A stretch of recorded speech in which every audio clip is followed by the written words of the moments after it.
أعوذ بالله من الشيطان الرجيم بسم الله الرحمن الرحيم الحمد لله رب العالمين الرحمن الرحيم مالك يوم الدين والصلاة والسلام على رسول الله مولانا محمد مصطفى وعلى آل صحبه وسلم أما بعد مدد يا الله مدد يا رسول الله مدد يا أولياء. Donc on se retrouve dans notre deuxième cours sur l'orientalisme. On est toujours sur l'introduction.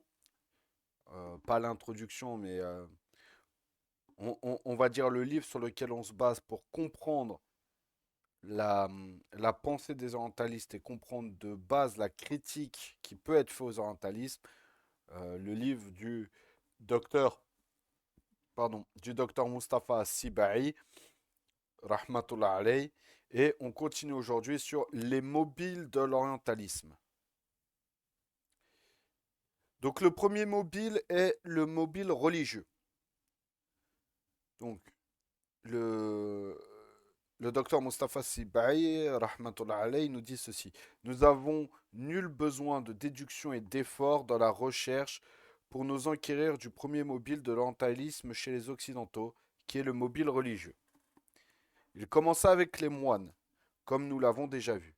Il demeura ainsi jusqu'à notre époque actuelle, comme nous le verrons. Pour ces derniers, il fallait porter atteinte à l'islam, déformer ses qualités et falsifier ses vérités pour confirmer à leur masse qui se pliait à leur autorité religieuse que l'islam, qui était à cette époque l'unique adversaire du christianisme selon les Occidentaux, représentait une religion qui ne méritait pas d'être propagée et que les musulmans étaient un peuple barbare et des voleurs sanguinaires. Leur religion les incitait au plaisir charnel et les éloignait de toute noblesse spirituelle et de toute bonne conduite. Puis, leur besoin de cette attaque redoubla à l'époque actuelle, après avoir constaté que la civilisation moderne avait sapé les fondements du dogme chez les Occidentaux et commençait à semer le doute sur tous les enseignements qu'ils avaient reçus des hommes de religion. Chez eux, jadis, ils n'ont trouvé alors rien d'autre à faire que de renforcer l'attaque à l'encontre de l'islam, pour détourner les regards des Occidentaux de la critique qu'ils avaient de la croyance et des livres sacrés, alors qu'ils savaient pertinemment que les premières conquêtes musulmanes, les croisades, puis les conquêtes ottomanes en Europe, après cela, avaient laissé dans les âmes des Occidentaux comme peur de la force de l'islam et comme aversion pour ses adeptes. Ils exploitèrent alors ce climat psychologique et redoublèrent d'efforts dans les études islamiques. C'est très intéressant ce que nous dit le docteur Mustafa Sibai, rahmatullah alayh. Pourquoi? Parce que il met en avant le fait que c'est une réponse à la grandeur de l'islam qui amène les gens à faire cette critique orientaliste de la théologie musulmane. À l'époque, c'était les moines qui, voyant que l'islam, voyant que l'islam avait et la population des musulmans avait de plus hautes valeurs morales et éthiques que les chrétiens, ont commencé à vouloir attaquer et critiquer les fondements religieux de la religion musulmane pour éviter les conversions, pour éviter que les gens ne s'intéressent à l'islam et ne deviennent musulmans. Par la suite, avec les différentes conquêtes qu'il y a eu, notamment dans les Balkans qui se rapprochent de l'Europe, beaucoup de chrétiens, avec la présence musulmane, commençaient à se convertir. Donc cette critique-là est principalement, dans un premier temps, pour empêcher les conversions et augmenter la peur de l'islam, notamment par les conquêtes. Pourquoi? Parce qu'à l'époque, les moines, ce qu'on appelait le clergé, avaient une certaine importance dans l'organisation sociale et politique des sociétés à l'époque. Par la suite, lorsqu'il y a eu la sécularisation de l'Occident, la sécularisation massive des pensées occidentales, ces gens-là ont commencé justement à critiquer l'islam. Pourquoi? Parce que ils étaient dans une volonté de vouloir perpétuer cette critique des textes religieux.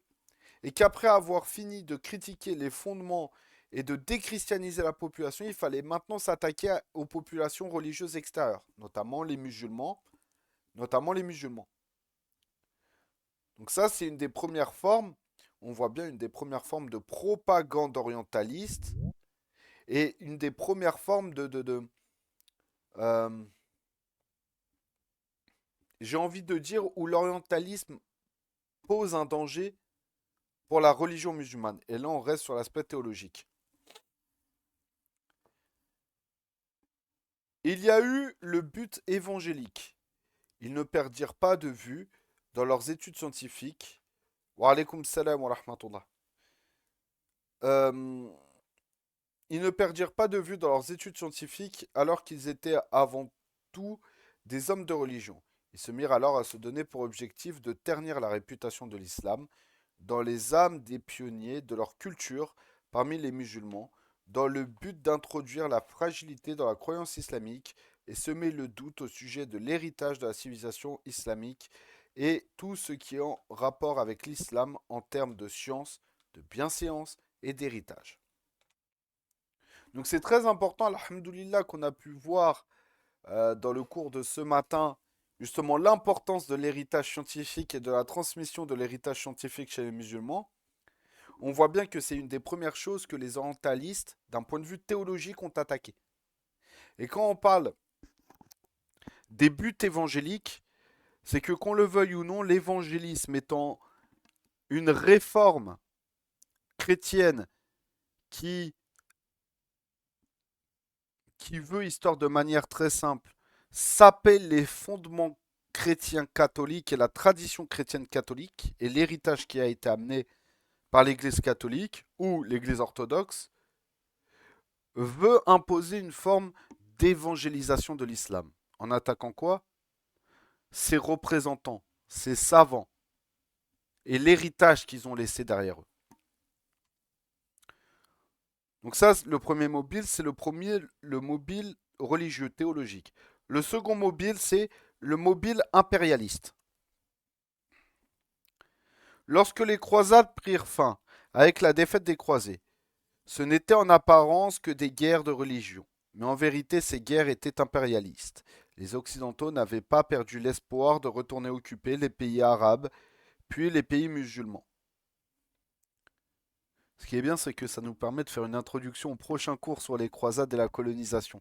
Pour l'instant, on est sur les croisades, mais je vous réserve des surprises pour la colonisation.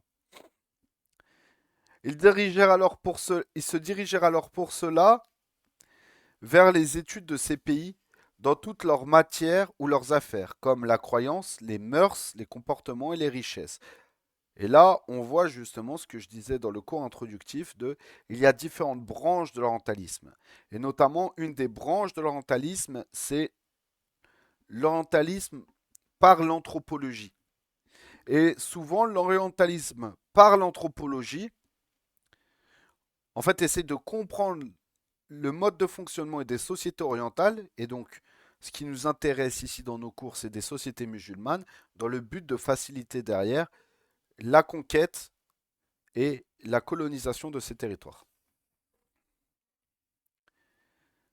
Afin de s'enquérir de leurs points forts pour les affaiblir et de leurs points faibles pour en tirer profit.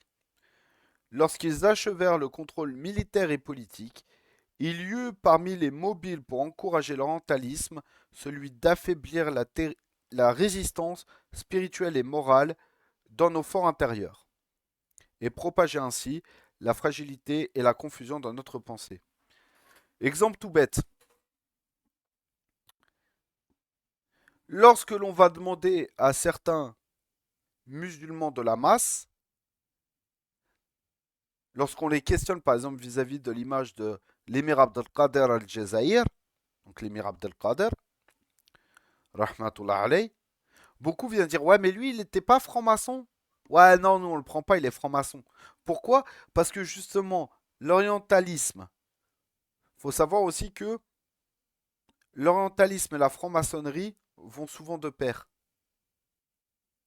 Je suis pas en train de dire que les orientalistes étaient, étaient francs-maçons, mais que beaucoup de francs-maçons se sont intéressés et ont propagé l'orientalisme. Pourquoi? Parce que la franc-maçonnerie, c'est un croisement entre plusieurs formes d'ésotérisme, la Kabbale chez les juifs, l'ésotérisme chrétien, mais j'oublie toujours son nom, et Tassaouf, le soufisme.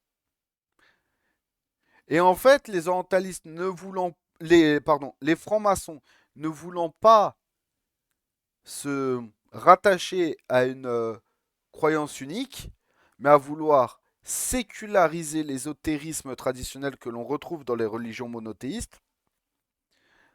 C'est pour ça qu'ils ont tout leur délire du grand architecte, c'est qu'ils savent très bien qu'il y a des choses qui ne sont pas purement explicables scientifiquement parlant, mais que beaucoup de choses relèvent de la foi, de la religion et de la métaphysique, de la métaphysique, ce qui va au-delà du physique, donc la philosophie de la croyance, etc.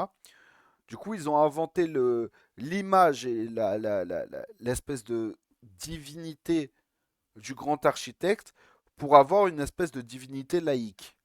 Pourquoi? Parce que le but profond de la franc-maçonnerie, pardon, c'est de créer une forme d'ésotérisme laïque qui replace l'homme au centre de toutes ces recherches de développement spirituel. Et c'est en ce sens où il y a eu beaucoup de francs-maçons qui se sont intéressés de près ou qui étaient orientalistes. Pourquoi? Parce que cette critique et cette récupération des comment je pourrais dire ça? Des leaders, des leaders spirituels, notamment musulmans, permettra de désacraliser leur importance. Et quand je parle de désacraliser, comprenez bien ce que je veux dire. C'est de rabaisser leur image et leur honneur. Parce que l'honneur du musulman, il est sacré. C'est dans ce sens-là où je dis désacraliser. Et c'est en ce sens où tu vas par exemple au Grand Orient de France, tu trouveras une image de l'émir Abdelkader. Mais l'émir Abdelkader n'était pas franc-maçon. Il a eu des échanges et des débats avec des francs-maçons, mais lui n'a jamais rejoint la franc-maçonnerie. Pourquoi? Parce qu'il était attaché à son héritage soufi, à son héritage dans les sciences du tassaouf. Donc bien sûr que l'ésotérisme séculier et séculier maçonnique ne l'intéresse pas. Mais par contre, les orientalistes ont récupéré les échanges pardon, les francs-maçons ont récupéré les échanges qu'ils ont eus avec l'émir Abdelkader pour renforcer leur vision de la franc-maçonnerie, leur ésotérisme maçonnique et séculier. Et en plus de ça, ont désacralisé et ont pourri, si on peut parler un petit peu trivialement comme ça, l'image de Abdelkader al-Jazair, donc de l'émir Abdelkader, auprès auprès de la psyché de beaucoup de musulmans. En disant que lorsqu'il s'est fait arrêter, il est rentré dans la franc-maçonnerie, que depuis, après, il n'a pas. C'est un franc-maçon, du coup, c'est quelqu'un de problématique. Et cela se fit par le truchement du doute semé sur quelconque bienfait entre nos mains, comme héritage de ce que nous avons comme croyances et valeurs humaines, et ainsi nous perdîmes la confiance en nous. Nous sauvâmes alors dans les bras de l'Occident et lui mendiâmes les critères moraux et les principes idéologiques. Et par cela, ils obtinrent ce qu'ils voulaient de notre soumission à leur civilisation et à leur culture, c'est-à-dire la soumission dont on ne se lèverait pas de sitôt. Regarde-les comment ils encouragent les nationalismes historiques qui ont dépassé et qui sont tombés aux oubliettes depuis que les Arabes ont porté le message de l'islam. Leur langue, leurs croyances et leurs pays se sont unis et ils ont porté ce message au monde et ils ont ainsi établi entre les peuples et eux des liens humains, historiques et culturels par lesquels ils ont redoublé de force et dont les peuples ont augmenté en révélation, en élévation et en guidée. Ce qu'il faut comprendre ici, c'est que justement, les orientalistes ont beaucoup appuyé sur les conflits, par exemple, entre berbères et arabes, entre noirs et arabes, entre turcs et arabes, pour semer le doute, la fitna, et pouvoir morceler progressivement le monde musulman. Et pour pouvoir reprendre sa domination, qu'on verra progressivement au moment des différentes formes de colonisation jusqu'à la dernière colonisation de territoires musulmans qui étaient les accords Sykes-Picot et bien sûr qui amènera aux accords Balfour qui est la fondation d'Israël, etc. Mais pour ça, avant, il faut justement détruire l'union qu'il y avait entre les musulmans, c'est-à-dire que ce qu'il faut comprendre ici, c'est que l'islam n'a jamais effacé la culture intrinsèque à chaque peuple. L'islam n'a jamais eu pour but d'effacer la culture traditionnelle d'un peuple, de forcer à s'arabiser. La seule arabisation qu'on peut noter dans la société musulmane, c'est l'arabisation, j'ai envie de dire, par la langue et par la théologie. Pourquoi? Parce que l'arabe est la langue de base de la théologie islamique. Et c'est la langue qui a permis d'uniformiser le lien entre les différents émirats et sultanats. Donc, en ce sens, on peut parler d'arabisation. Maintenant,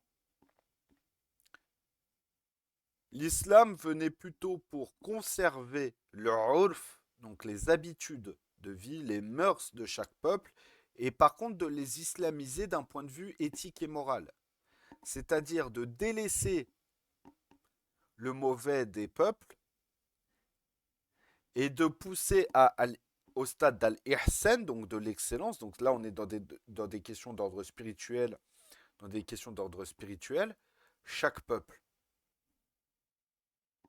C'est pour ça que beaucoup de peuples ont été formés avec l'expansion des territoires musulmans et c'est pour ça que tu as 4 mazahib qui sont répartis dans l'ensemble du monde musulman. Et tu comprends que les mazahib se sont implantés par, premier point, les conquêtes musulmanes de certains territoires. Second point, par l'adaptabilité du mazhab à la réalité sociale de la population. Le mazhab maliki, ça est très facilement imprégné dans l'Afrique de l'Ouest, par exemple, avec les échanges qu'il y avait entre Al-Andalus et le Maghrib, qui ont été attachés très tôt au mazhab maliki. Pourquoi? Parce que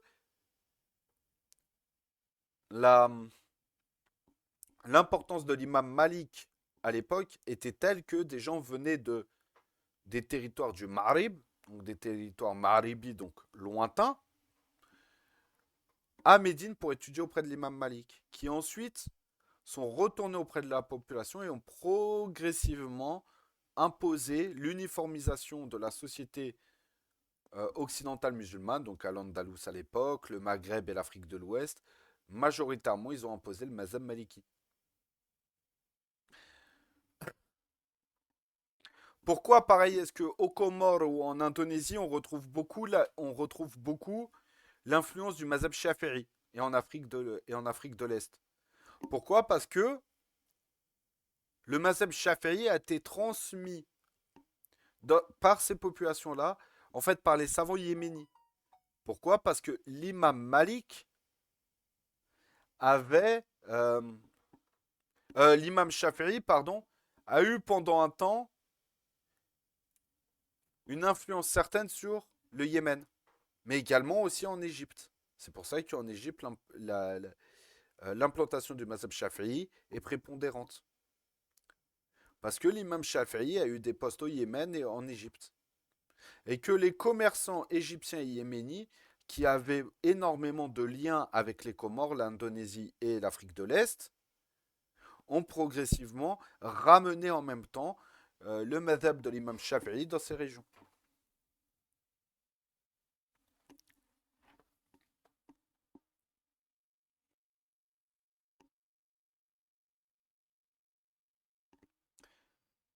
Donc, ils, les orientalistes, n'ont pas cessé depuis un demi-siècle de tenter de ressusciter l'Égypte antique. On parle ici de l'Égypte pharaonique, que ce soit en Égypte, en Phénicie, en Syrie, au Liban, en Palestine, remettre la civilisation assyrienne en avant en Irak, et ainsi de suite, afin qu'il leur soit facile de nous diviser en tant que communauté pour empêcher la force libératrice de l'impulsion d'agir sur notre force, notre libération, notre autorité sur notre terre, nos richesses et notre retour à nouveau à la direction de la civilisation et notre rencontre avec nos frères dans la croyance, les idéaux, l'histoire commune et les intérêts communs.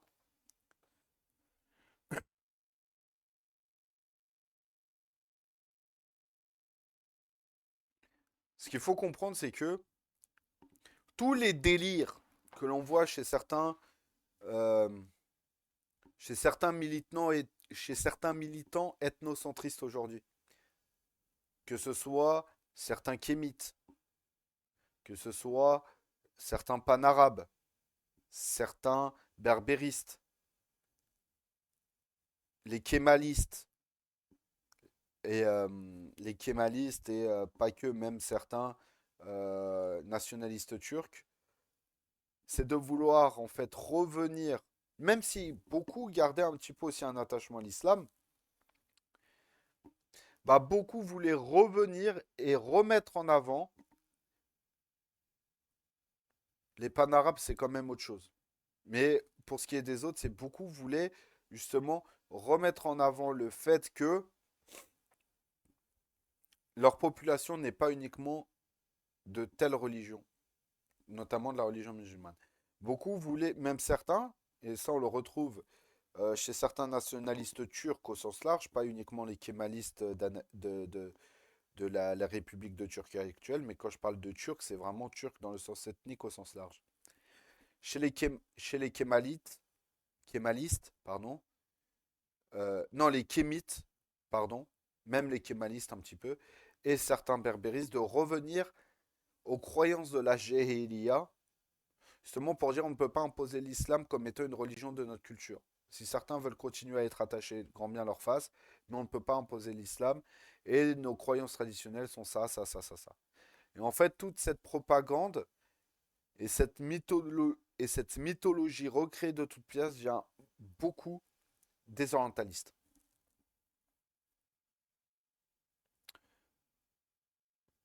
Troisième mobile, le mobile commercial. Parmi les mobiles qui ont eu leur effet dans la stimulation de l'orientalisme, il y a celui du désir des Occidentaux de faire affaire avec nous afin d'écouler leurs marchandises et d'acheter nos ressources naturelles à prix très dérisoires. Et également afin de tuer notre industrie locale qui avait des usines permanentes, prospères dans divers pays arabes et musulmans.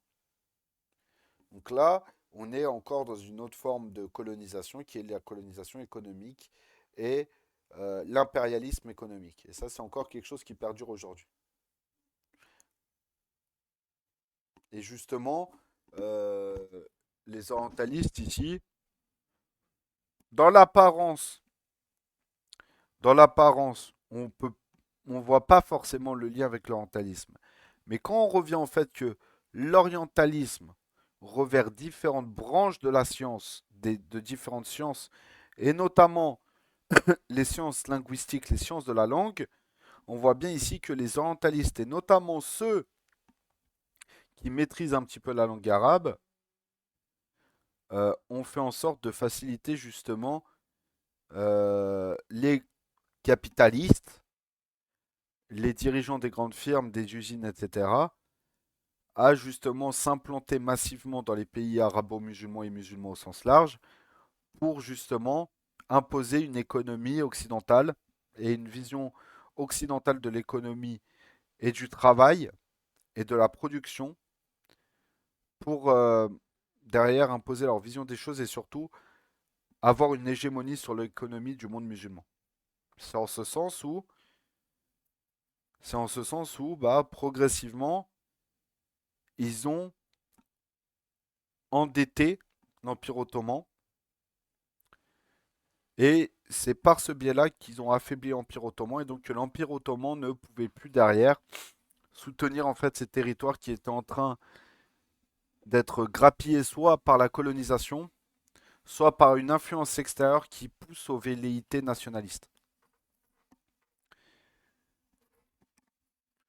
Quatrième mobile, le mobile politique. Il y a un autre mobile qui a commencé à se manifester à notre époque contemporaine après l'indépendance de nombreux États arabes et musulmans. Ainsi, dans chacune des ambassades des pays occidentaux. Dans ces États, c'est-à-dire les États arabes et musulmans, se trouvait un secrétaire ou un attaché culturel qui maîtrisait la langue arabe afin qu'ils soient en mesure de contacter les intellectuels, les journalistes, les politiciens qui s'enquièrent de leurs idées et répandent en eux les tendances politiques que voulait son État. Souvent, ce contact a eu un impact dangereux dans le passé lorsque les ambassadeurs occidentaux, il se trouve encore dans certains pays arabes et musulmans, créent des complots pour séparer les États arabes des États islamiques, sous couvert d'adresser des conseils et d'offrir de leur aide, et cela après avoir complètement étudié la psychologie de nombreux responsables dans ces pays et connu les aspects faibles dans leur politique générale, de la même manière qu'ils ont pris connaissance des tendances populaires importantes en vue de leur intérêt et leur colonisation. Et ça, on l'a très bien vu justement, comme on l'a vu plus tôt, avec les différentes ambassades qui se sont progressivement installées dans les territoires ottomans, et notamment à Istanbul, pour influencer et affaiblir l'État ottoman, dans un premier temps avec la pression économique qui a amené, la pression économique et sociale qui a amené à la réforme des Tanzimat, et qui, par la suite, progressivement, a fait en sorte que l'implantation coloniale dans les anciennes, dans les anciens territoires ottomans et régences ottomanes, notamment Afrique du Nord, notamment en Afrique du Nord, ont progressivement fait perdre l'influence justement des musulmans sur le reste de la population, des ottomans sur le reste de la population, et notamment les arabes, même si tout cela est un peu plus euh, relatif et à remettre et à observer avec une lecture nouvelle.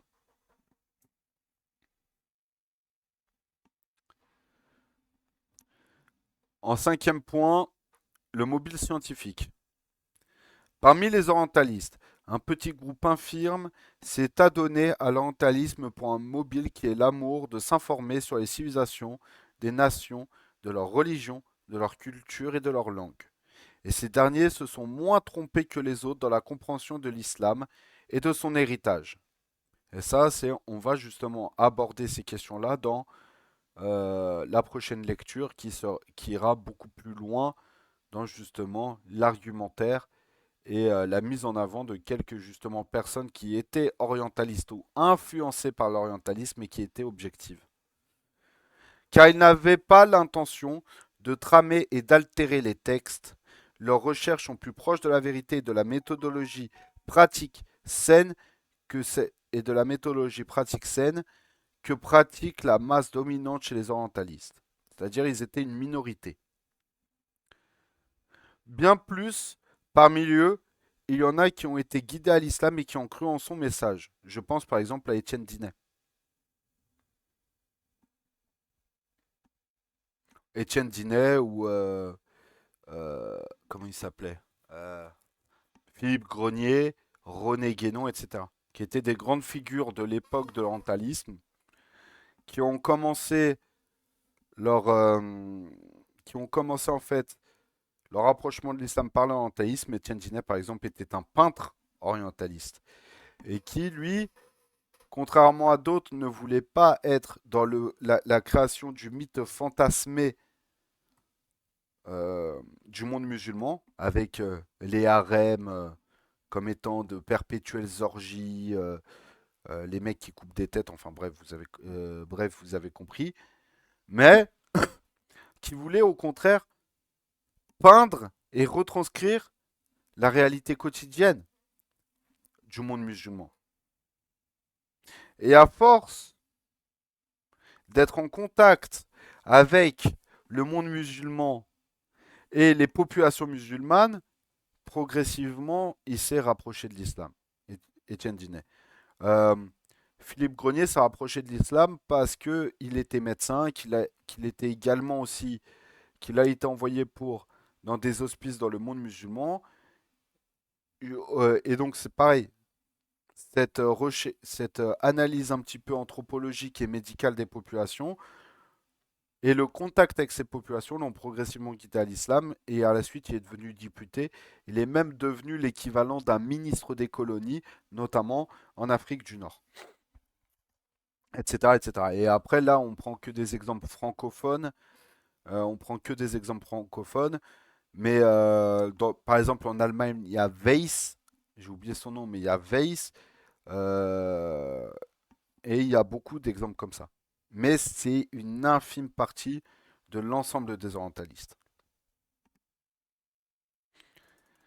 Cependant, ces derniers n'existent que lorsqu'ils obtiennent des ressources financières spécifiques qui leur permettront de s'adonner à l'orientalisme loyalement et sincèrement, car leurs recherches exemptes de passion ne trouveront de succès ni chez les religieux, ni chez les politiciens, ni chez l'ensemble des chercheurs. Et à partir de là, elles ne leur apporteront ni gain ni argent. C'est la raison pour laquelle ce groupe est très rare dans les milieux orientalistes. Exemple, Étienne Dinet vendait. La différence, par exemple, entre Étienne Dinet et d'autres, c'est que Étienne Dinet était un artiste. Donc il suffisait qu'il trouve des gens qui s'intéressent à ses toiles pour qu'il se fasse de l'argent. C'est pour ça qu'après, progressivement, il a pu sortir ses livres, etc. La seule exception, la seule exception a été après la Première Guerre mondiale où beaucoup de musulmans ont donné leur sang pour la France au moment de la Grande Guerre. Et du coup, l'État français a demandé à Étienne Dinet de, pour comprendre ces populations, d'écrire quelques livres. Je crois que c'est quelques rayons de lumière de l'islam et surtout sa sira, qui ont été une commande du gouvernement français. Et d'ailleurs, Étienne Dinet était le lien entre le gouvernement français et les représentants locaux, notamment auprès de certaines tribus et de certains chouyours de Tariqa, a été le lien justement entre le gouvernement républicain et eux pour la construction de la grande mosquée de Paris.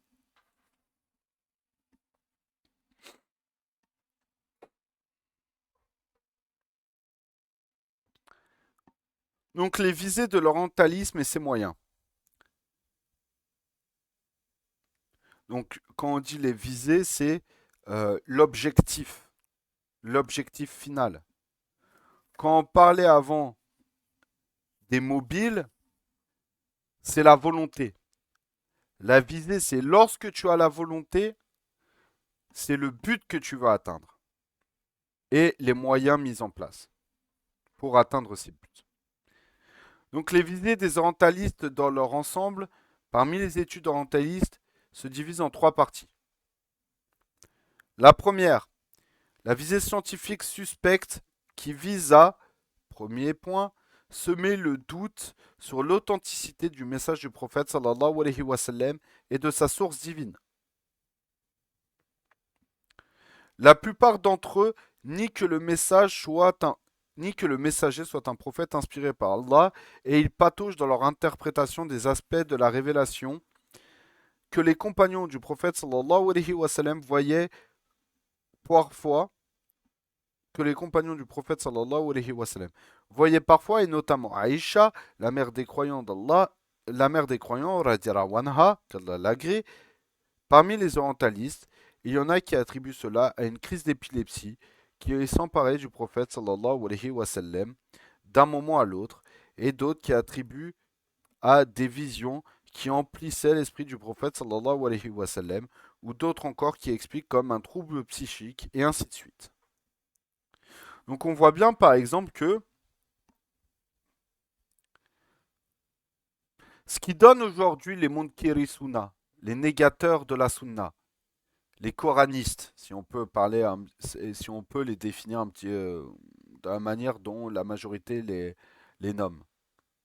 On voit bien ici que, et quand tu regardes, tu écoutes leurs discours, ils disent beaucoup, ouais mais j'ai lu des travaux d'historiens qui disent que la Sunna, ouais mais tel historien a dit que, tel truc a dit que.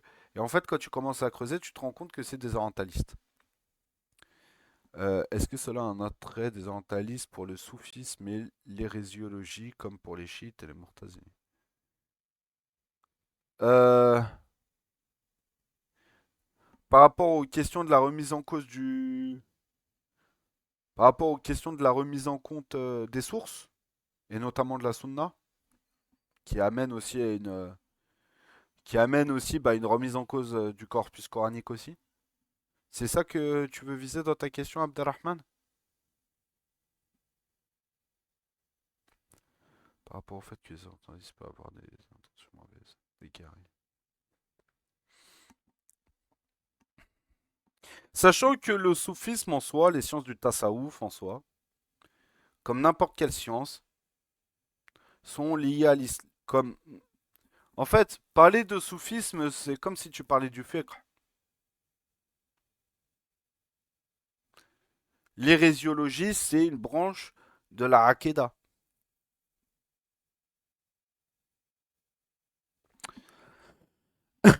C'est une branche de la Aqidah en fait.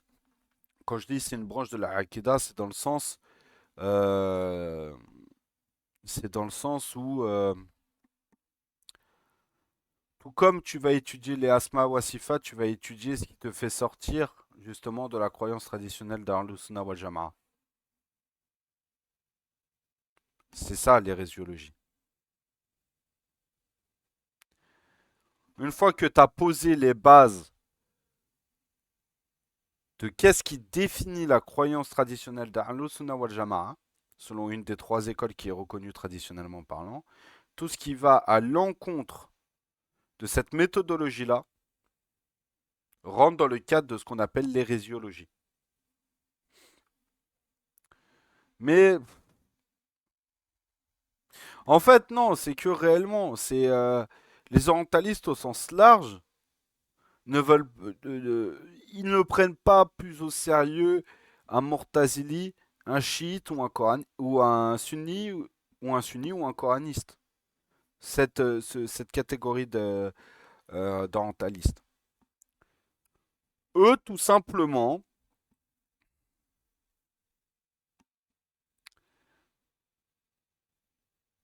veulent critiquer les fondements de la civilisation musulmane par sa théologie. Si tu arrives à prouver la fausseté du Coran et de la Sunna et que tu imposes une vision de la nature humaine, quand on parle de humaine, c'est humaine lambda entre guillemets, du prophète Mohammed alayhi salatu wassalam, et quand je parle de la nature humaine, euh, humaine, euh, dans le sens, comme on l'a vu, astaghfirullah, que le prophète Mohammed alayhi salatu wassalam aurait eu soit des troubles psychologiques, soit des crises d'épilepsie, soit avait des hallucinations.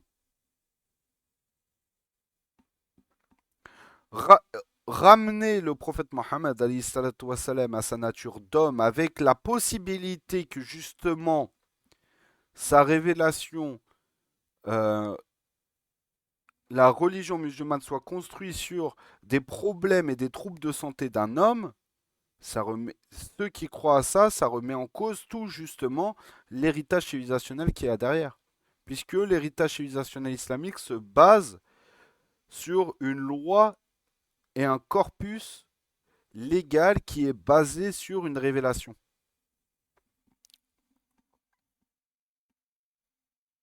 Donc ils en parlent pour parler de tout le monde, même s'ils ne représentent qu'une minorité. Ils s'en servent pour dire que l'islam se pratique de 1 milliard de manières. Euh, En fait, souvent, ils n'ont pas plus d'affinité. ils n'ont pas plus d'affinité sur les chiites que pour les sunnites. Les Mortazila, ils les respectent un petit peu plus parce que les Mortazila ont ce côté un petit peu de on met en avant le aql, on met en avant euh, la raison. Et vu que ces gens-là sont des séculiers et que la raison et la place de l'homme doit être mis au centre de la société, non pas que l'homme doit construire une société dont sa place s'imbrique dans un tout qui est une création divine. Donc forcément, forcément, ça leur pose problème. Maintenant, les Mortazila ayant certaines critiques vis-à-vis de fondements dogmatiques de chez nous, Ahlul Sunnah wal Jama'a, mais également chez les Shia, forcément, ils ont un peu plus de copinage avec les Mortazila, mais ça ne veut pas forcément dire que pour eux, les Mortazila sont meilleurs. En fait, quand ils disent l'islam se pratique de 1 milliard de manières, ça, j'ai envie de dire, y a rien, j'ai envie de dire, bah, c'est pauvre comme argument. C'est pas pour montrer ça. C'est plus pour montrer que les musulmans ne se sont même pas mis d'accord sur les fondements dogmatiques de leur religion et de leur civilisation. Donc, comment voulez-vous que nous, on les prenne au sérieux? C'est beaucoup plus ça, en fait.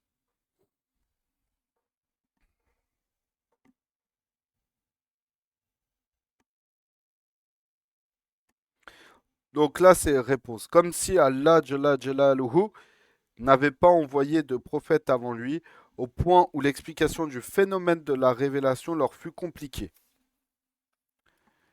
Et du fait que tous les juifs et chrétiens reconnaissaient les prophètes de la Torah qui étaient moins importants que Mohammed sallallahu alayhi wa sallam dans l'histoire. L'impact et les principes auxquels il appela leur rejet de la prophétie du prophète sallallahu alayhi wa sallam était une obstination dont la source était le fanatisme religieux qui emplit les âmes de la plupart d'entre eux, à l'instar des moines, des prêtres et des missionnaires. Il s'ensuivirent après cela leur rejet que le Coran soit un livre révélé sur lui de la part d'Allah Jalla Jalaluhu, et lorsque les réduit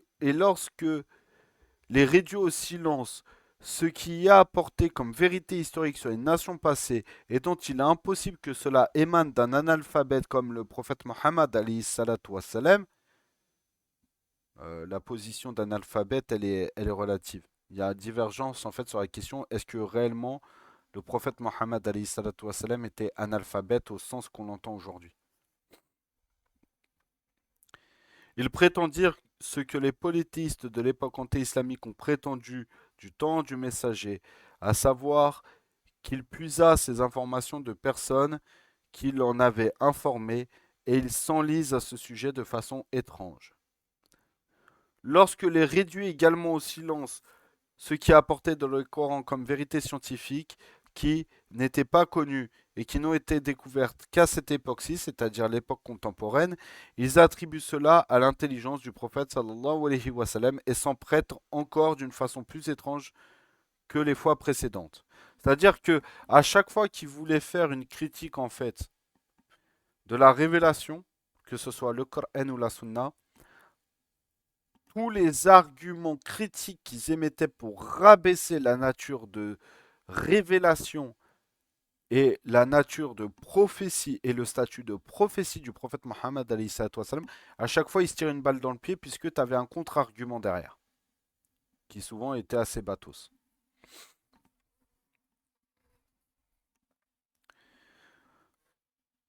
Donc, deuxième visée scientifique. Donc là, on est toujours dans la première grande visée qui est la visée scientifique. Et là, on va aborder la deuxième grande visée. Et juste, je vais vérifier un truc. Ok. Donc on va lire la deuxième visée, on va s'arrêter là après. Alors deuxième visée scientifique.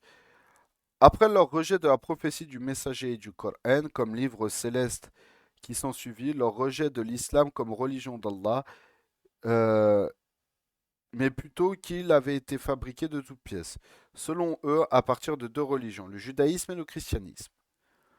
Cependant, ils n'ont aucun argument à ce sujet que la recherche scientifique puisse étayer. Mais ce ne sont plutôt que des allégations qui reposent sur certains points convergents entre l'islam et les deux religions précédentes. On notera que les orientalistes juifs, à l'instar de Goldziher et Schacht, sont ceux qui tendent le plus à prétendre que l'islam s'est inspiré du judaïsme, comme par hasard, et qu'il l'a influencé. Quant aux orientalistes chrétiens, ils courent derrière eux dans cette allégation puisqu'il n'y a pas dans le christianisme de législation qui leur permette de prétendre que l'islam s'est imprégné ou qu'il a pris d'elle. Mais ce ne sont que des principes moraux dont ils affirment qu'ils ont influencé l'islam, qu'ils y ont été introduits, comme la prescription dans la religion divine, était que leurs principes moraux soient en opposition, et comme si celui-ci a révélé une religion et un autre que celui-ci a révélé une autre religion. Allah est plus haut et plus infiniment au-dessus de ceux qui disent. Et donc là, on voit que après avoir voulu dénaturer la, le texte en soi et la révélation en soi et le statut du prophète Mohammed en soi, ils ont commencé à s'attaquer aux fondements religieux de l'islam en disant que c'est un espèce de mix entre du christianisme, entre du christianisme et euh,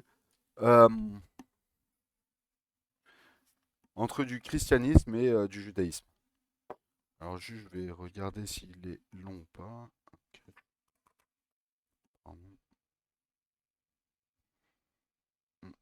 Non, il n'est pas très long. Du coup, je vais lire encore le troisième point. Et après, on va s'arrêter là. Donc, le troisième point dans les visées scientifiques. Donc, semer le doute au point de l'authenticité du hadith prophétique sur lesquels se sont fondés nos savants vérificateurs, alors que ces orientalistes allèguent ce qui s'est introduit comme invention et complot dans le hadith prophétique, faisant semblant d'ignorer ces efforts prodigués par nos savants pour trier le hadith authentique de ce qui ne l'est pas, s'appuyant sur des règles précises concernant la vérification et la recherche, qui ne vaut pas chez eux dans leur religion, le dixième dans la certitude de l'authenticité de leurs livres sacrés. Parce que là, ici, en gros, le docteur Mustafa Sibai, rahmatullah alayhi, dit que il tente de s'attaquer à la sunna et à l'authentification des hadiths en mettant en avant des personnes qui sont considérées comme faibles pour attaquer la sunna du prophète Mohammed alayhi salatu wassalam, alors que la méthodologie que nous, en tant que musulmans, on a sur l'authentification des récits et l'authenticité des rapporteurs de ces récits est poussée à un tel extrême que cela serait problématique que eux viennent dire que nous avons un problème d'authentification de nos hadiths, alors que on ne sait toujours pas ni à quel moment, ni qui et quand, ni comment, ni comment, ni quand ont été révélés ce qu'aujourd'hui ils appellent les évangiles.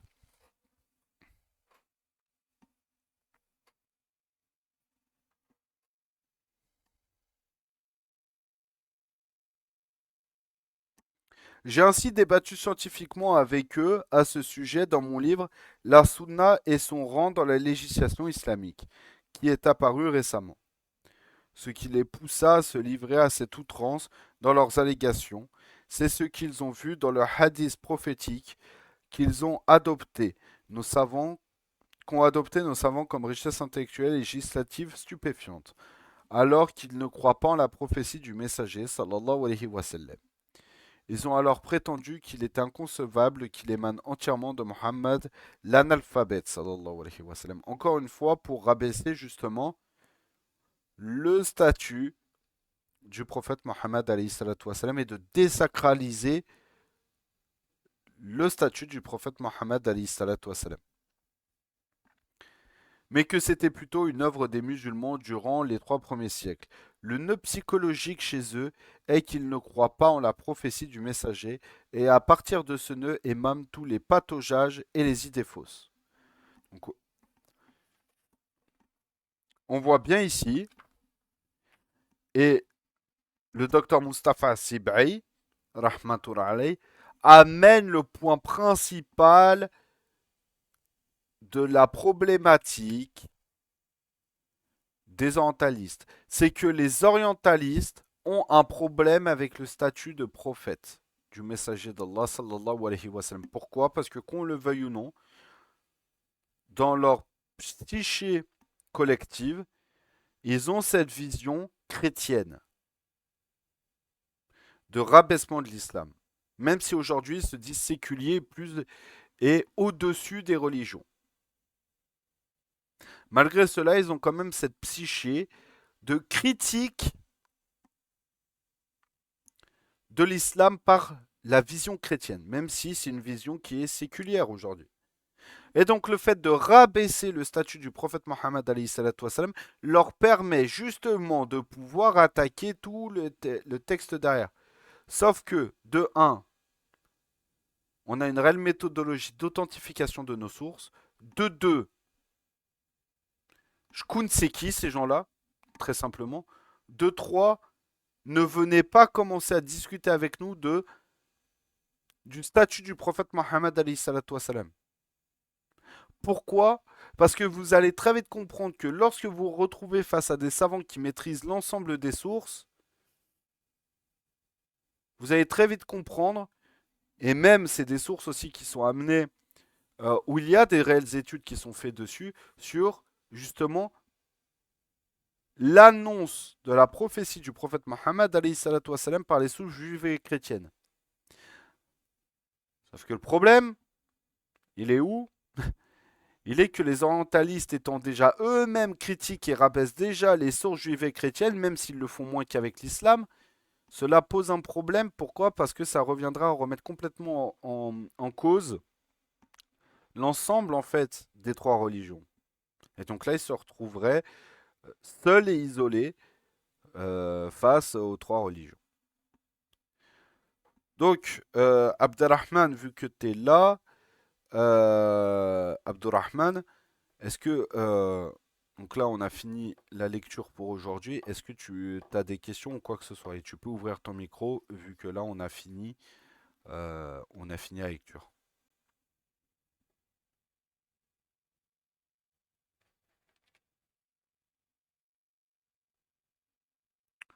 C'est tout bon pour toi, Inch'Allah?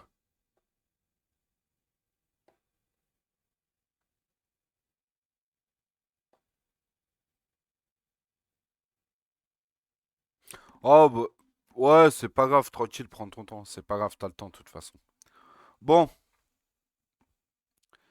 euh,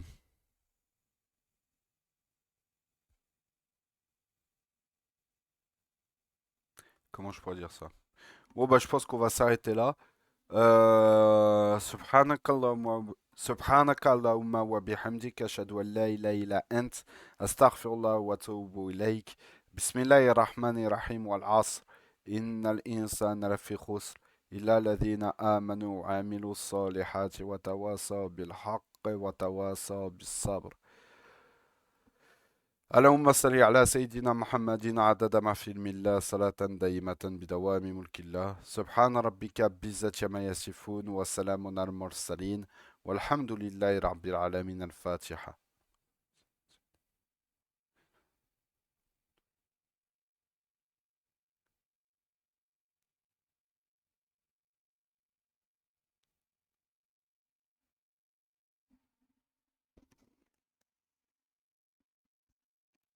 السلام عليكم ورحمة الله